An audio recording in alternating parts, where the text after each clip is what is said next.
Good morning. This is Kent Flipson. I'm a member of Our Savior's Lutheran Church, and I'm going to share a few thoughts on science and religion, a partnership. To begin with, I'd like to talk a little bit about my own history, how I got to be where I am in my 60s. And the point I mark in my life as being kind of the turning point for me being interested in becoming a scientist harkens back to a pasture when I was an 8-year-old boy. I grew up on a dairy farm, and my father was a dairy farmer, obviously. And one day, he asked if I would go with him out to the pasture where a cow was about to give birth. He watched the animals very closely and knew that she was close. In fact, she was struggling a little bit with successfully birthing. She had had trouble the last time she had birthed the calf as well. And so he was kind of been watching her. Well, as we went out to the pasture, I was just old enough as an 8-year-old boy living out on the Great Plains to know what a thunderstorm looked like and to know something about tornadoes. We had not seen one ourselves, but we knew what their destructive power was. And so as we were out there in the pasture, I saw this thunderstorm blowing in and became very concerned and very agitated about the fact that we could be in danger. We're in an open, exposed pasture, and lightning was, of course, a very common occurrence in those days. So as I was getting more and more agitated, my dad was focused mostly on the cow who was about to calve. I felt his large, powerful, reassuring hand on my right shoulder. And my father was not one for many words, but on this day he shared with me one sentence that probably changed my life. He said, "The one who created that storm knows we are here." Well, I don't know, maybe a number of you knew Les Josephson, who was a member of our choir and of our congregation. Les was a very similar, large-boned, Midwestern Scandinavian man. I don't know if you ever shook hands with him, but if you did, your hand disappeared in his because it was a monstrously big hand. And between those words from my father and his large, powerful hand resting on my little 8-year-old shoulder, I calmed down. And I grew to trust that my dad knew what was going to happen. Well, the cow successfully birthed that calf that day, and I learned a great deal about what happens with birthing, and he explained to me a number of other things that led to the point there was a calf and whatnot. It was an opportunity for me to be educated on many layers, one being just the mechanics of birthing and conceiving and all that stuff, but on a much higher plane, I learned a great deal about his faith, and it began a journey for me as a young scientist, because at that point I committed to learning as much about the God who made the creation and also cared for his created as I possibly could. And so the journey as a scientist and as a member of the faith community began in earnest that day, and it's continued to this very day. So I wanted to share with you a little bit of the story of who I am and how I got to be where I am. Then I want to share the two gentlemen who've had a lot to influence me, offered an awful lot to influence me over these last 2 or 3 decades of my life. A number of years ago, Ted Earl introduced me to this book, The Great Partnership, Science, Religion, and the Search for Meaning, written by Rabbi Jonathan Sacks. Rabbi Sacks was a distinguished professor of Judaic thought at New York University. He had formerly been the chief rabbi of the United Hebrew Congregations of the Commonwealth of the United Kingdom. He has written many books, of which I've listed 4 here that I found particularly interesting in me as a modern Christian, understanding much better the Jewish roots of the Old Testament. Rabbi Sacks has helped to ground me in the Jewish tradition that Jesus lived in at the time he came and began his church here on the earth. It's been a very enlightening thing, and Rabbi Sacks, I will refer to his thinking several times in this talk, has helped me to understand in a much more integrated way the walk of science and religion together. Then another person who's had a significant impact on me is Reverend Dr. John Polkinhorn. John Polkinhorn began as a theoretical physicist. He was a Cambridge professor of mathematical physics from 1969 to 1979. In 1979, he retired from doing physics at age 45 and decided he was going to become an Anglican priest. And so the next 3 years he spent in study and was ordained as an Anglican priest in 1982.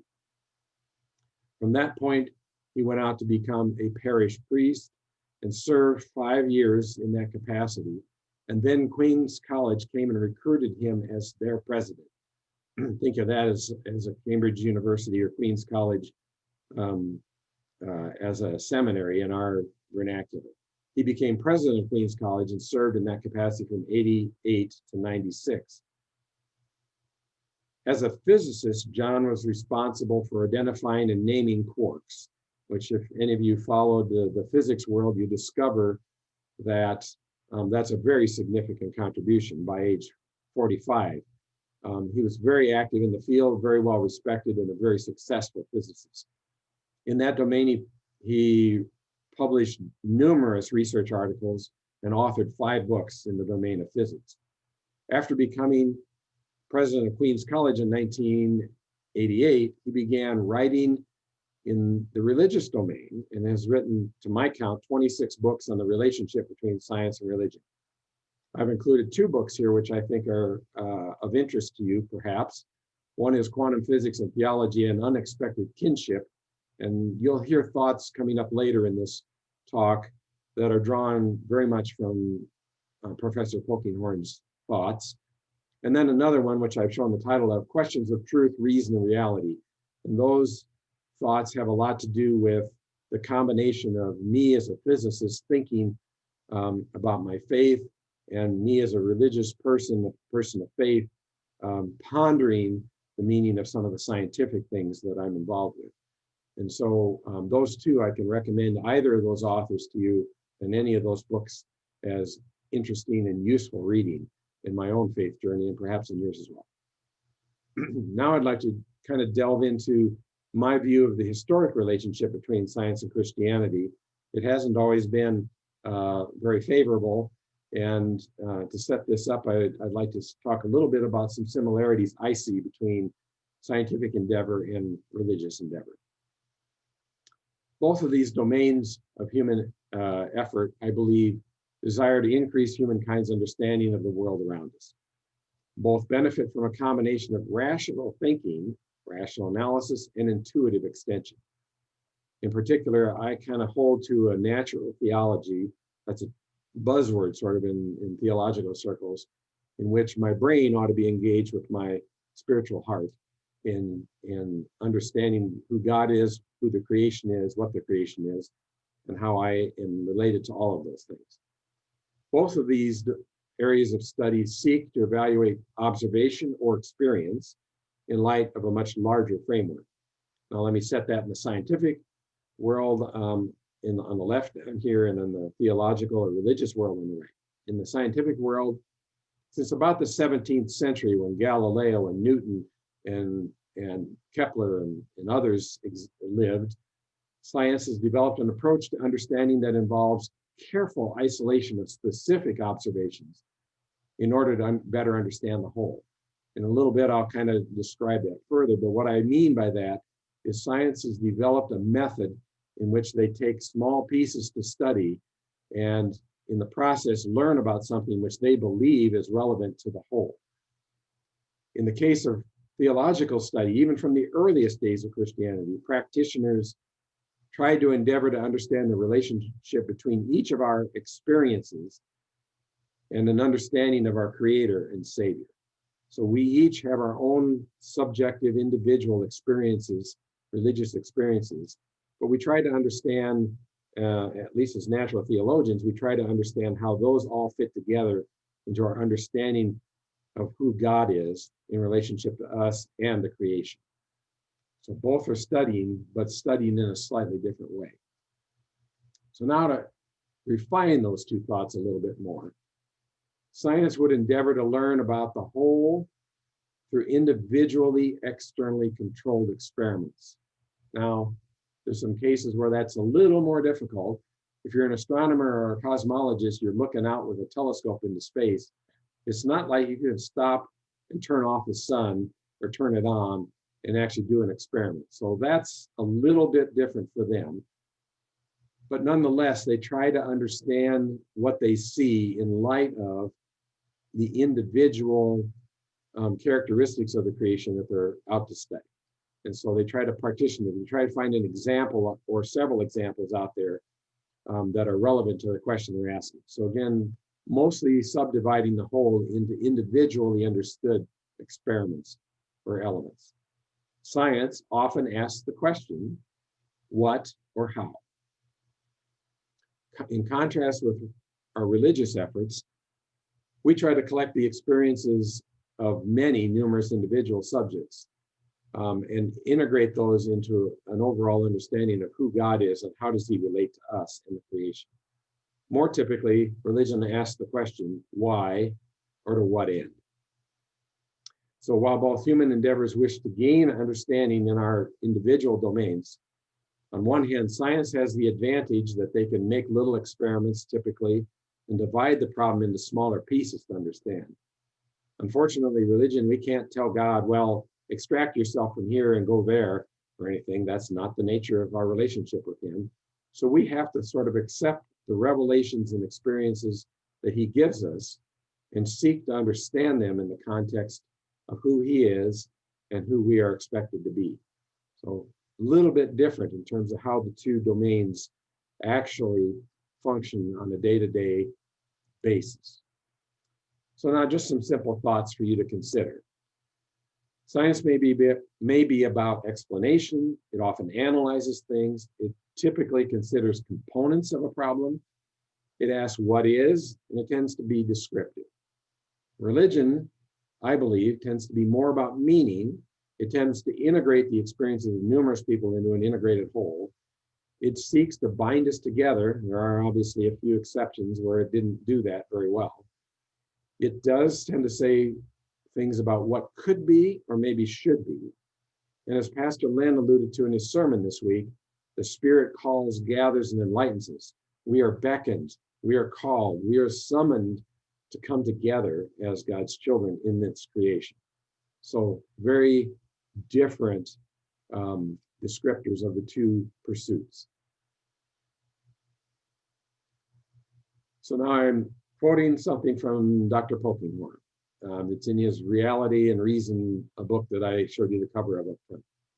In principle, for physical causes, we can observe their effects by contrasting the consequences of their presence with the consequences of their absence.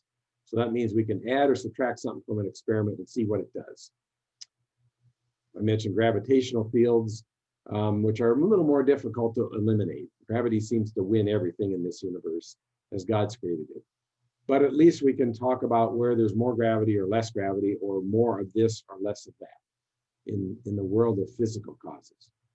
But we really can't do that the experiment of seeing what the universe is like when God is removed. Fortunately for us, he chooses not to remove himself from his created universe. And so for that reason, we have to rely on a different approach to learning about God's interaction with us and with the creation. So now we're going to start down the path of the scientist. One of my very favorite verses in the Bible comes from the first chapter of the Gospel of John. And these words say, "In the beginning was the Word, and the Word was with God, and the Word was God."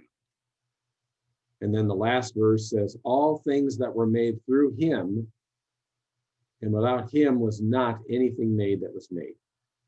The Greek word that is used in place of the English word is logos.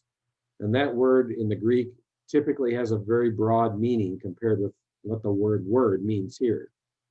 Logos can be anything from, the command of an emperor or an army general to the direction of a mother to a child to many other things.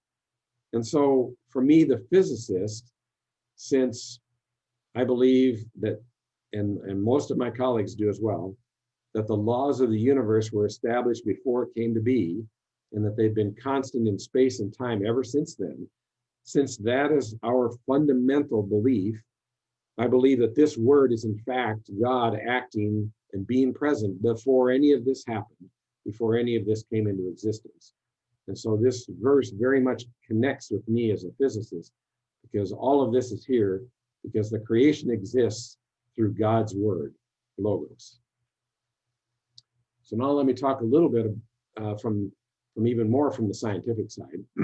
So as I just said on the previous chart, with the reference to the first chapter of the Gospel of John, the physicists fundamentally, as a pretty universal, believe that the universe is orderly and that its laws are consistent at all times and in all places.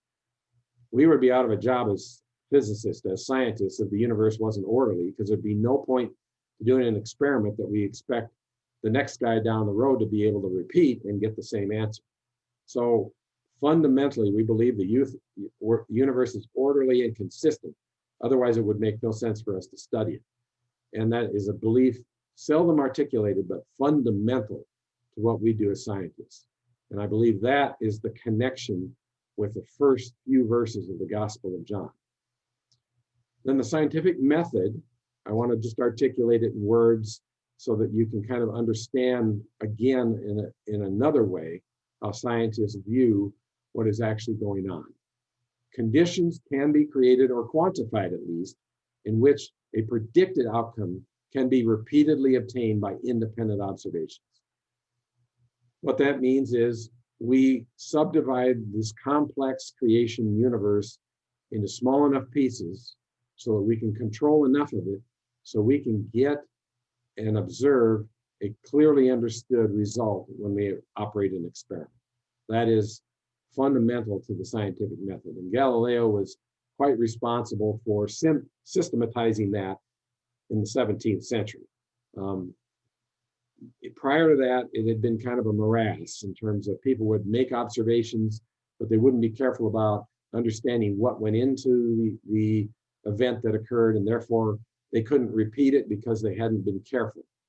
Galileo was quite careful, especially with quantifying gravity and a number of other things, and his astronomical observations.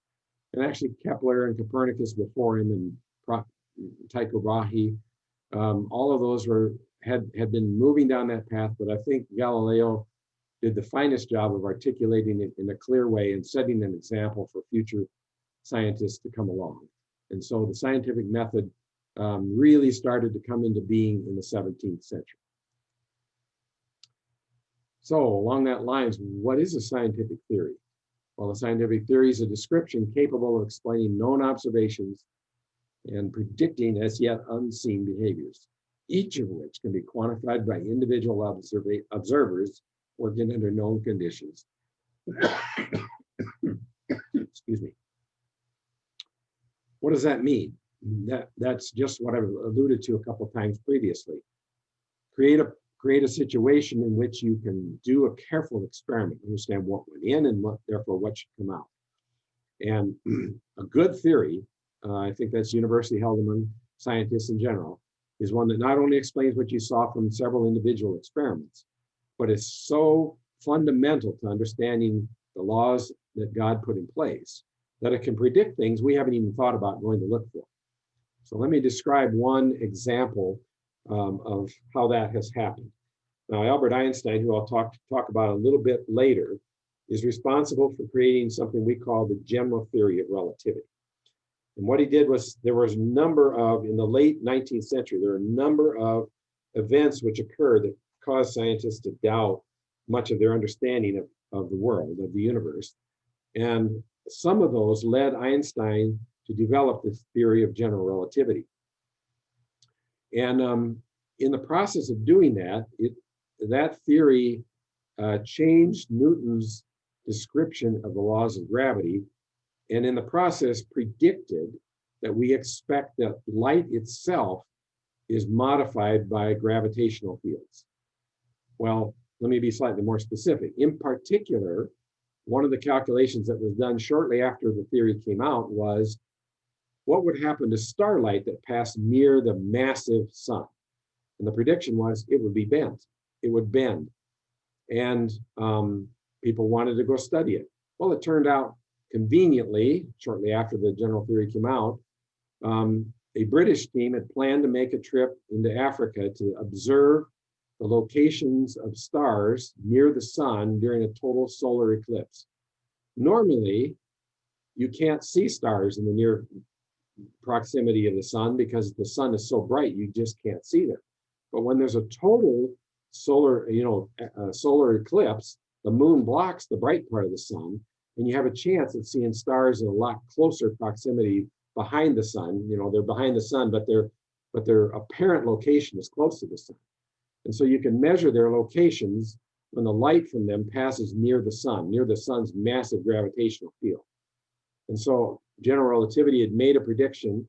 The scientific team from Great Britain went off and did the measurements and confirmed that general relativity made the correct prediction. That was something that none of us had anticipated prior to the general theory being around. And so we went off and made a prediction of as yet unseen behaviors and went off, and it was confirmed. An amazing triumph for Einstein, for the general theory of relativity, and for the scientific community in general. That's what we mean by a really good theory. And I think that's one of the reasons that both Einstein and Newton were so well thought of. I'll talk a little bit more about Newton in a minute.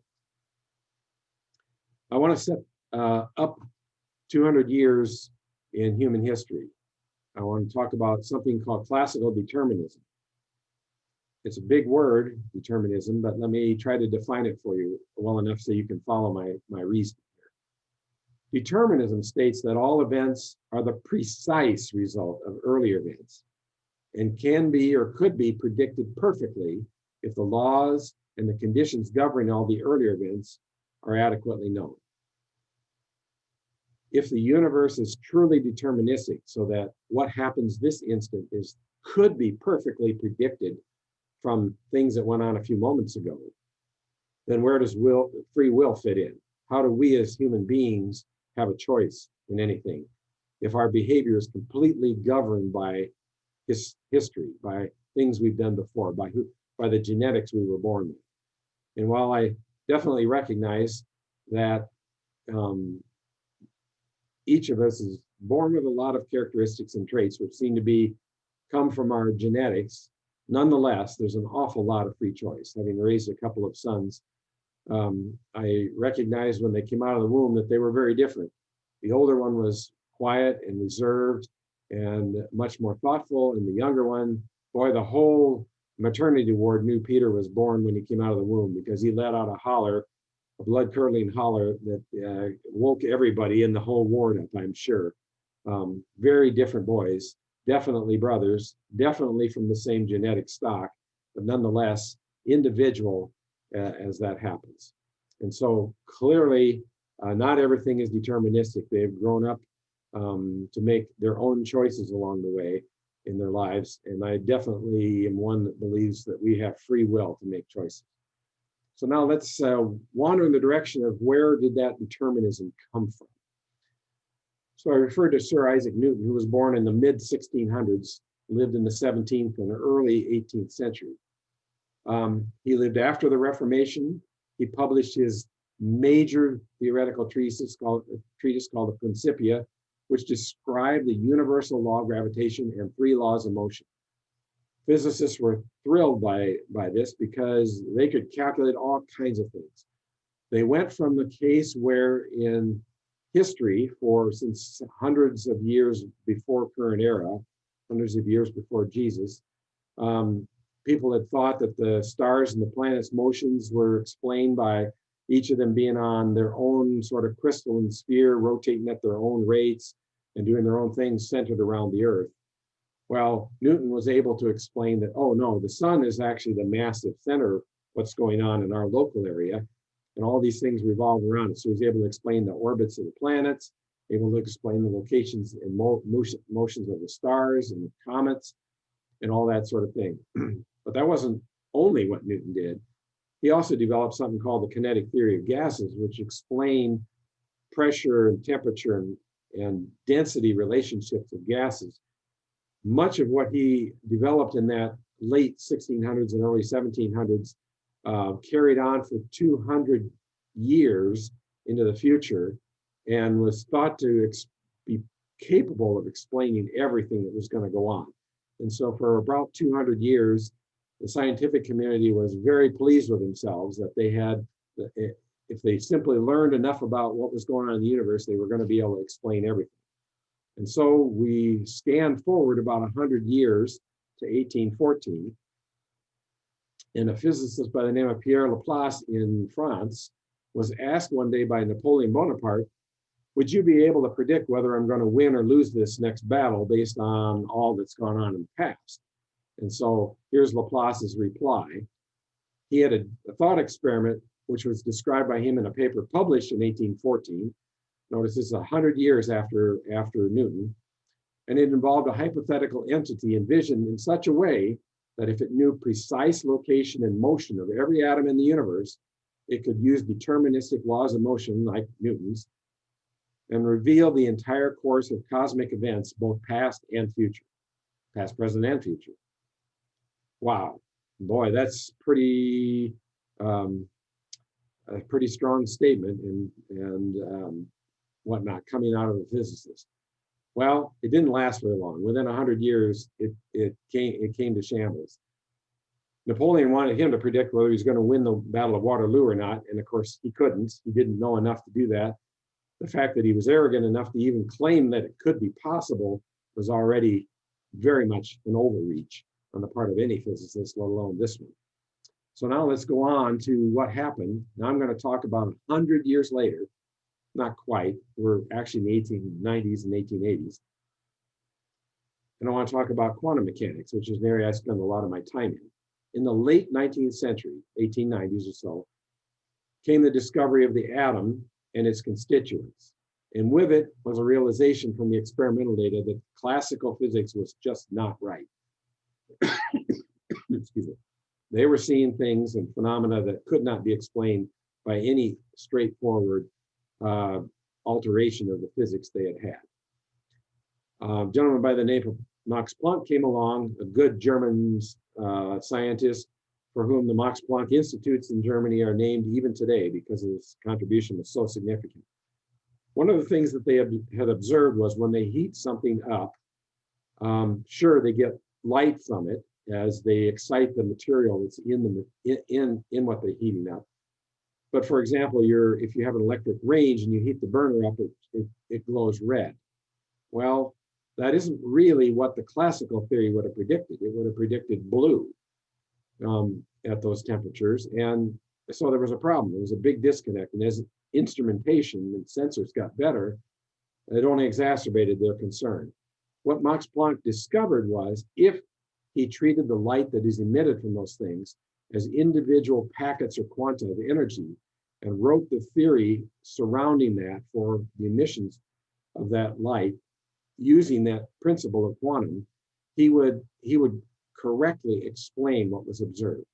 Well, this concept led to the development of quantum mechanics because now all of a sudden things are in quanta, individual packets, no longer simply in waves. And this was very significant. Well, along came, very much in the same time period, Einstein. And we're talking about Einstein and 3 or 4 other physicists, all in this early 20th century, late 19th century period, who contributed to this. So the old quantum theory, sparked by the work of Max Planck on emission and absorption light, began in earnest after the work of Einstein on the specific heat of metals. This is another conundrum that existed in that time period. In addition to being able to measure properties of light more accurately, scientists were able to measure the heat absorption properties of materials much more accurately. And they discovered a disconnect between what they measured and what the theory as they understood at the time should predict. Well, Einstein, followed by Debye, was able to apply these quanta, these packeted principles of energy, to the motion of the atoms and explain an issue associated with the heat properties of materials. Well, that was a big deal. Einstein made numerous contributions to the area of physics. By the way, he did not get the Nobel Prize for the general theory of relativity. It was so esoteric at the time that people didn't know whether it was right or wrong, even though there were a couple of successful experiments. But what he did get the Nobel Prize for was the next thing. He went on and on to publish a work on what's called the photoelectric effect.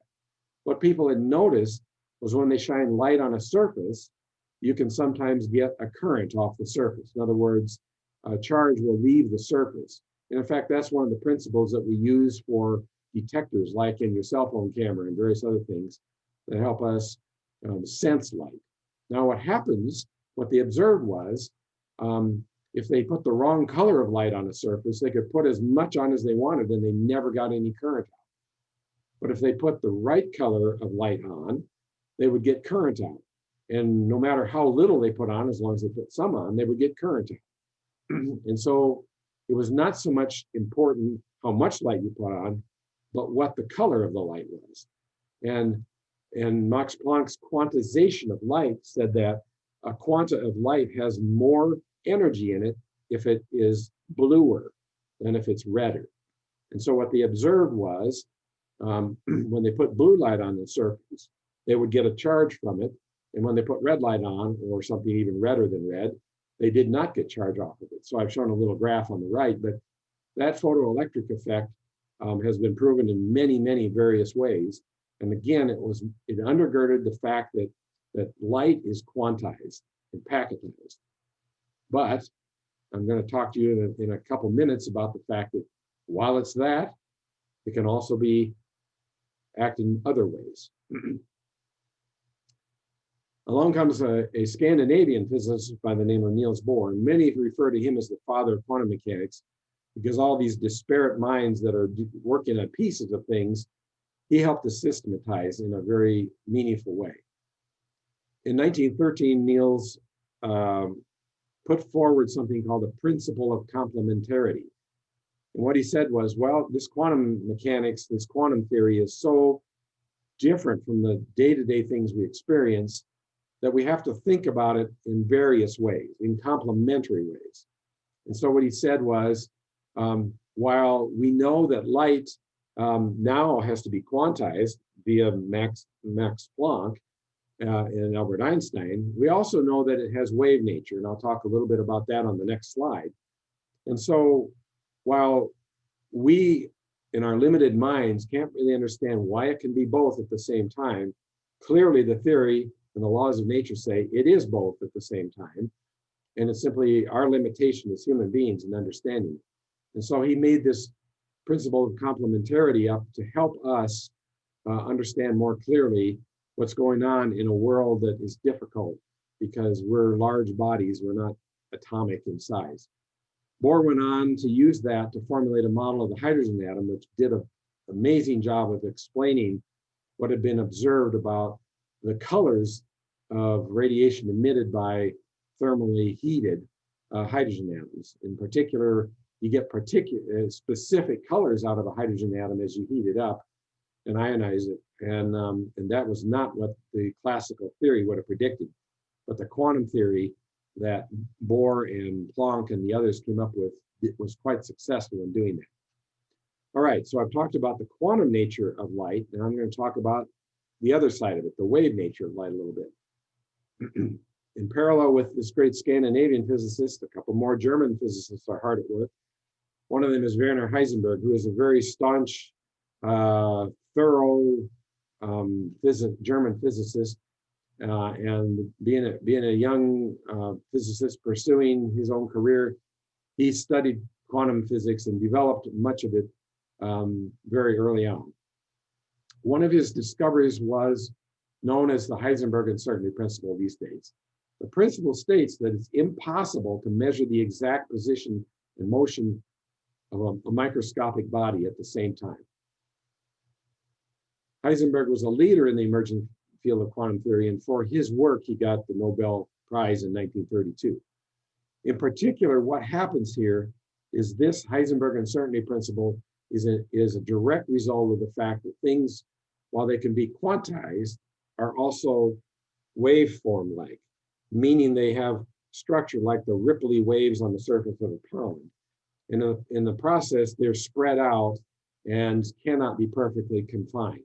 And so in the process of developing quantum mechanics, he clearly was able to demonstrate that the quantum theory itself predicts that light or particles or anything have both a wave-like nature and a particle-like nature, and that his uncertainty principle is a direct result of the fact that quantum mechanics predicts that.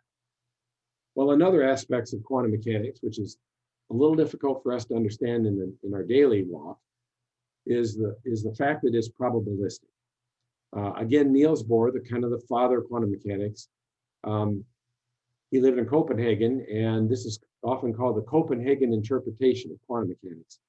There are other ways of interpreting the mathematics of quantum mechanics, not widely held by the scientific community. The broadest, most widely held and accepted interpretation is that quantum mechanics predicts in a probabilistic way what to expect. And in small particles, because the Heisenberg uncertainty principle says, if you know where a small particle is, you know very little about where it's going. Because those effects are large for small things, the probabilistic nature becomes very evident when you're talking about atoms or things smaller than that, subatomic particles. Well, another German physicist, Erwin Schrödinger, who was a lifelong bachelor, and he was known for being very fond and having cats. And so to explain a certain amount about the probabilistic nature of quantum mechanics, he devised this story, which is told many times. When Mary, my wife, and I first met, she asked me, "So what do you do?" And I said, "Well, I'm a physicist." And being the person of integrity she was, she said, "Well, I don't think I know what a physicist does." And I said, "Well, I'm passionately in pursuit of understanding the laws of nature." Did that help a lot? I'm not sure it did. But in the next few months, as we were getting to know each other, I described for her this thought experiment on Schrödinger's cat. Initially, it offended her because she loves cats probably almost as much as Erwin Schrödinger did. And so she didn't like the idea of someone doing an experiment that might kill a cat. Well, Erwin never did an experiment on a cat. This is just a thought experiment. But let me describe it for you. And the words are here on the slide if you ever want to come back and look at it. Basically, you take an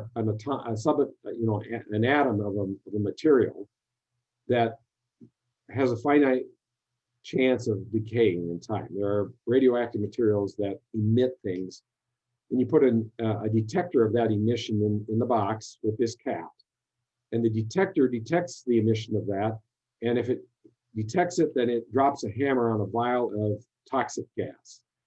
And so what happens here is there's a 50% probability that the vial will be broken and the cat will be killed by the gas, and a 50% probability that the cat will be alive at the end of the experiment.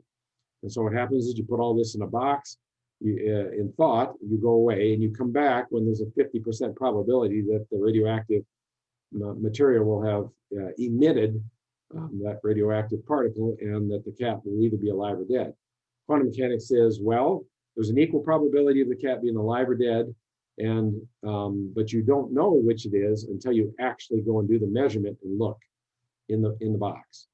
And that's the probabilistic nature of quantum mechanics. Is it won't tell you ahead of time, but it will tell you what the probabilities of various things occurring are, given the circumstances of the test. Interesting. Well, how does all this fit into free will? Well, the probabilistic interpretation of quantum mechanics allows events to occur which cannot be precisely determined. I described the Heisenberg uncertainty principle, which just says you cannot precisely know everything about everything. In fact, everything about anything, really. Modern chaos theory, which I haven't spent a lot of time talking about, says that if there's a small imprecision at any point in time, it can escalate into a large change over time. Complex systems often are capable of chaotic behavior. And so these two coupled together suggest to us that the laws of physics would tell us that it is quite possible for things to be unpredictable. Interesting. So is it the case, the physicist talking now, that free will is really nothing more than our future not being precisely determined by external laws? That the laws of physics and chaos are such that they would say we could never know perfectly what the future is given the present? Is that what free will is about, or is there something deeper involved? And in the next class, we'll talk a little bit more about that. But nonetheless, I'd like to finish with a quote from Reverend Dr. John Polkinhorn, remember, the Episcopal priest turned theologian, former theoretical physicist. He, John, shall suggest that recent advances in science point to an openness and flexibility within physical processes, not only at the microscopic level of quantum theory, but also at the macroscopic level of large systems, chaos theory. And that these begin to offer hope for some understanding of how both we ourselves and also God can exercise our wills in the physical world. And so Dr. Polkinghorn and myself are going to try in the next class to talk a little bit about free will and about God's ability to act in creation, in the very creation he established the laws for, as we live our lives out. And so be prepared. The physicist is going to wander into a dangerous territory here, because I may talk a little bit about predestination and a little bit about free will. And the next session will be titled, How Free Will and God's Engagement with the Creation Fit. Can God actually act according to the laws of physics in the current world? And the answer is, well, definitely. We experience that. But can the physicist accept the fact that that's true? So join me on February 14th for the next class, and we'll talk a little bit about this subject. Thanks again for coming, and I hope that you enjoyed the event. And the recording will be posted on a YouTube page so you can review it and prepare your questions for the next time, because I'm sure there'll be a few. Hopefully I didn't break any brains in the process of talking about all this good stuff.